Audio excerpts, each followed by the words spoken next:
So I just got done watching like 5 different commencement speeches, the most important and impactful one being Steve Jobs' own that he gave to Stanford University in 2005. And one of the reasons why I'm looking at commencement speeches is because I've recently just finished my commencement. I've graduated a long 4-year path that some of me didn't think that I would make it here. A lot of me actually didn't think that I would make it to this point. But one of the most lingering questions now is, what do I do?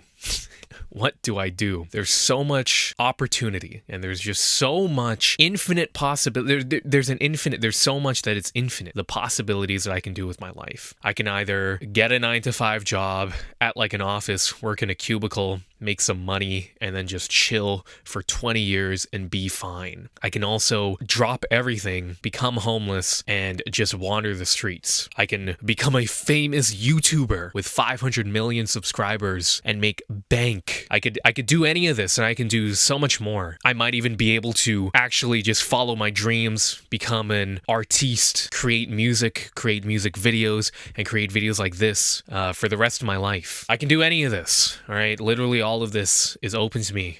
But one of the things that I keep coming back to is a battle between pragmatism and idealism. For every idealistic thought that I have, it's shot down by the pragmatic side of me that says, well, you need a job, you need to make money. For every pragmatic thought that I have, it's shot down by the idealistic side of me that says, what would your life be worth living if you didn't at least try to give a shot for whatever crazy ideas that you have? And all of this kind of comes back to this saying of, you're crazy until you make it. Then you're a genius. Name one genius that ain't crazy. I don't know if I want to use Kanye as like the symbol for what I'm going to talk about, so I'm going to hop off that train real quick. But right now I'm at a point in my life where I have like zero financial safety net, or just safety net in general. There's a lot of pressure on me to try to find a job, to try to make some sort of money so I can pay rent, pay bills, afford food, all that kind of stuff. And for every person that asks me, oh, what are you going to do now that you graduated? There's a part of me that wants to go on this whole diatribe of how I'm going to follow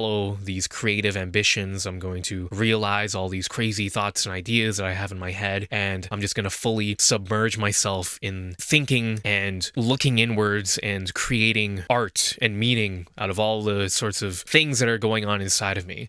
But every single time I want to go out and say that, I'm always confronted with the idea, and not even the idea, but with the fact that I haven't really concretized or made some definitive thesis of what is the other thing that I can do aside from just, try to find some sort of job to make money. And part of me thinks that I'll never get to the point where I 100% realize that idea of the more creative ambition, side project, job that I want to go down. And the only way that I'll ever really have that idea 100% solidified is if I just go and do it, if I just commit my entire self to that. But so much of me knows that if I do that, it's extremely uncertain whether or not I'll be able to just make a base living. Right now in my bank account, I have I think $180. And I just spent like $130 on a camcorder because I am trying to, because I believe that purchase is 100% worth it, because it gives me a new way that I can explore visualizing, and it gives me a new medium to visualize and express these thoughts and ideas that I have in my head. And I'm trying to bank on myself, and I'm trying to put all the chips on myself as much as I can. And one way that you do that is by just taking a risk, by spending $130 that I could have had for anything else, for, groceries for like a week, or in this economy, like 3 days. But I could have spent that money on anything else that could have been objectively more useful. But in buying that camcorder, I'm committing myself to using it and utilizing it in my life. And I know that I will. But the hard part is that I'm not certain how that purchase is going to bring back any profits to me, right? And it's, I don't know, this is very, you can tell by the way that this video is going that there's a whole bunch of jumbled thoughts in my head that I'm still trying to figure out And this is just one of those steps of trying to figure it out. And this is why I have this channel, and it's why I make these videos, is because I'm trying to actively figure out, and I hope that in trying to communicate this to someone else out there who wants to watch this, that I can figure it out, and in some ways they can watch it and they can figure it out too. That's the whole thesis of this channel. I at least have that figured out, right? But for anything else, for the creative stuff that I want to do, when someone asks me, oh, like, so you want to do creative stuff? What does that mean? I don't really know. That means music, but I don't just want to do music. I also want to do music videos. I also really like cinematography. I love taking videos of just things that are happening in my life, and I love compiling them into something that looks kind of cool. But I haven't done that nearly enough to like be really skilled at it, or to really be confident in saying that I'm good at it. So the only way that I can get really skilled at it and be confident in saying that I'm good at it is just doing more of it. But the time that I would spend doing more of that is time that I could spend, looking for conventional jobs, looking for ways to be conventionally successful so I can just make some sort of living. But I don't want to be trapped in that bubble of constantly trying to make a living that I don't give myself room to explore all of the other things that make, in my opinion, that I think make me special. And that sounded so stupid to say, the things that make me special. That sounds like such a stupid and vapid statement, but it's true. As much as I tell other people that there are things that make them special, I should be telling myself that, because there are things that make me special. But that makes me sound vain, and it's kind of lame to be full of yourself and believe in yourself in this day and age. But frick that. I don't care. Okay, screw you. But going back to what I said at the start, the commencement speech. I watched Steve Jobs' commencement speech, and one of the things that he said, he had a banger line in that commencement speech. He said, I probably butchered that, so I'm going to confirm that line real quick. He says, and most importantly, follow your... I can't read it from here, so I'm going to have to duck down. He says, and most importantly, have the courage to follow your heart and intuition. They somehow already know what you truly want to become. Everything else is secondary.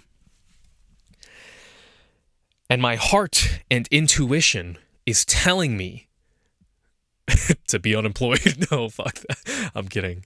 My heart and intuition is telling me to follow these things that I've always been interested in. And now that I have the time to actually spend towards them, to just dedicate 100% of myself towards it. These videos, for example, watching all of that, all those commencement speeches, just, bubbled up all these thoughts and ideas in my head that I just had to get out. And now I'm making this for music. At any moment, just pick up the guitar, pick up the microphone, and just start playing something, all right? But it sounds so lame to tell other people that. To me, it's not lame at all, because I kind of know... I don't really know what it's going to end up being, but I guess I don't really have anything else. This is like the only thing that I truly love doing, that no matter what, I'll just constantly put in the hours to just work on. Everything else is, in my life, secondary. But I don't know. I think in some ways, me being finished with school is me being done with all the obligations that I have to other people to some extent. And now I'm kind of free to be able to make mistakes and have those mistakes just be on me and not affect anyone else. And that's liberating in some ways. But I don't really want to be running from responsibility, because that's the difference between a kid and an adult, is that a kid will not want to take on any responsibilities and will just run away from them. But an adult will be confronted with responsibilities that they have to take, and they will just take it on and continue moving through their life. But as much as I have a responsibility to other people to be relatively successful so I can help them out, I have a responsibility to myself as well. Because no offense to the people, I have many people that I love in my life that I would love to be able to support in as many ways as possible. But as much as I love them, they have their own lives, and this is my life. And I can't spend my life being tied to trying to do these conventionally successful things so that I can help them out in some meager way, rather than trusting myself, believing in the unique things that I know I have that set me apart from other people, investing all of myself into those aspects, and then probably most definitely, getting way more success later down the line, whatever that success looks like. This is the time of my life where it's make or break, okay? This is the time of my life where I got to put all the chips on Black 8. I say Black 8 because the one time that I've gambled in my life, I did put all the chips on Black 8. I put like $5 on Black 8, and I won like $45 from it. So I got to put all the chips on Black 8 for myself, and I have to really just bet on myself, believe in myself, despite me having nothing to show for it. I got nothing to show for it. I got this channel, which has like 13 subscribers right now. I got my music channel, which has like 600 subscribers, but that's still like nothing because I've been doing music for like 6-7 years off and on. I've got some other random gaming channel that I'm working on that has like 2 subscribers because I just started it, and I sound insane. I look ridiculous. Yes, I spent 4 years at Berkeley getting a physics degree, and now I want to fucking make YouTube videos and make music. I know how ridiculous that sounds. It sounds so stupid, and in some ways it is stupid. But I feel like the real takeaway that I got from getting that physics degree at Berkeley isn't the physics degree at Berkeley. There was a funny thing that a student said at my physics commencement, and they said, when you graduate with a degree in something like medicine, it gives you a license to practice medicine. But when you graduate with a degree in physics, it gives you a license to think. And as corny as that may sound, in a lot of ways that's true. Not only is it giving me a license to think about things related to physics, but it gave me a license to think about my own life, about what do I want to do in my own life. And what I want to do in my life has nothing to do with physics at all. I know that 100%. And I spent these 4 years at Berkeley really just figuring that out, that I don't want to be doing physics with my life. And if you want proof of that, look at the past videos that I've made over the course of these 4 years. You'll see that I'm trying to figure out how can I be, how can I be more productive as an individual? Because I thought my problem was that I wasn't productive enough.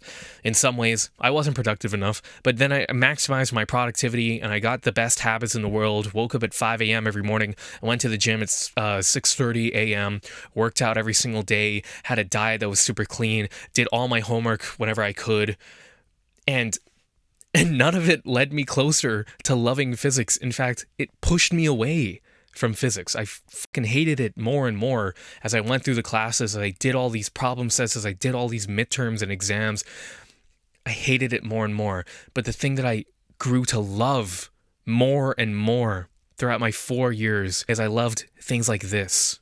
I loved having the time where all of my thoughts were so built up and I just set up the camera, turned on the light, turned on the microphone, checked the levels, synced the audio, and then I just started talking. And then I loved afterwards immediately just putting the SD card into my computer, editing the video, uploading it that same night. And even if it got only 2 views, I loved the fact that I just made it, that I got it out there. And I would look at it, and I'd watch it, and I'd say, wow, that shot looks pretty sick. Isn't that kind of cool how I came up with that shot? Wow, the audio is actually pretty good. Man, I'm glad that I, had put a compressor on my mixer and everything and then messed with it a little bit more in Ableton. And then all of those days, other days where I would just, pick up the guitar and I would play something and I'd play something for like 4 minutes and it sounded really good.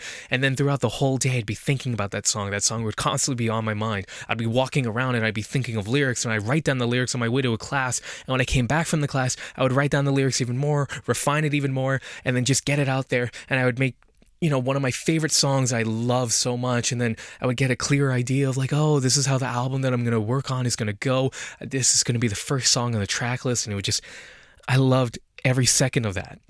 And then even before graduating, when I just went out of my way to try to do a live performance, and through planning the track list, through practicing it over and over, and through actually performing it, I loved every single second of that. Those are the moments of my life that I love. Okay, when I wake up every morning and I open up my notebook and I just start writing ideas, that is what I love the most, more than anything else in this world. That is what I love to do. And I'll be damned if I live another 4 years without doing any of that. So I'm gonna do that. That's what I'm gonna do.